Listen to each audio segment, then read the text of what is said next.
মঞ্চে রয়েছেন ফয়সাল আহমদ, আমার ভাই আসতে পারে নাই। আমরা এই ব্রিটিশ সরকারকে উৎখাত করে আপনাদের সহযোগিতায় এই ব্রিটিশকে শেখ হাসিনাকে বাংলাদেশকে বিতাড়ন করে আমরা এসেছি। আমরা ভয় করি নাই। আমাদেরকে যেভাবে নেতা নির্দেশ দিয়েছিলেন আমরা অক্ষরে অক্ষরে পালন করার চেষ্টা করেছি। প্রিয় ভাইরা, আমি আমার বক্তব্য দীর্ঘায়িত করতে চাই না। আমি কানাইঘাটবাসীকে আশ্বস্ত করতে চাই, আমরা যদি ঐক্যবদ্ধ থাকি দিকে দানের শেষ উপহার দেওয়া হবে। আমরা যদি ঐক্যবদ্ধ না থাকি, আমরা যদি গ্রুপে রাজনীতিতে অব্যাহত রাখি, তাহলে আমাদের মূল আশা ব্যাহত হবে। তাই আসুন আমরা সবাই মিলে এই জটিগঞ্জ কানাইঘাটবাসীকে ঐক্যবদ্ধ করে ধানের শীষকে প্রার্থী ছিনিয়ে নিয়ে আসা আহ্বান জানাচ্ছি। প্রিয় ভাইরা, আরেকটি কথা বলতে চাই,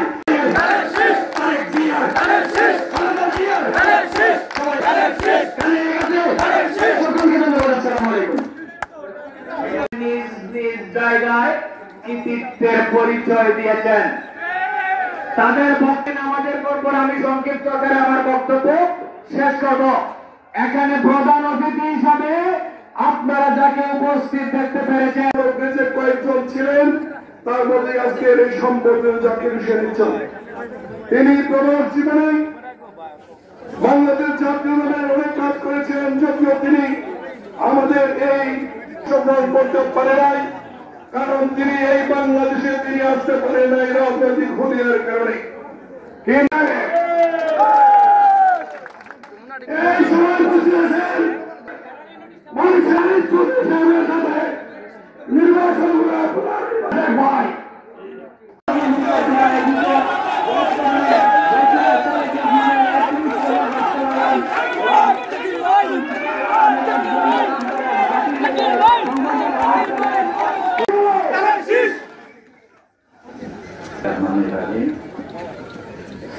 আপনারা অনেকক্ষণ ধৈর্য ধরে আমাদের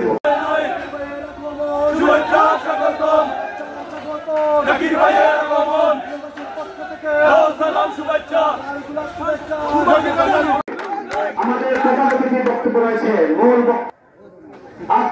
সন্তান জাকির আহমদ সম্বর্ধনা এবং আমাদের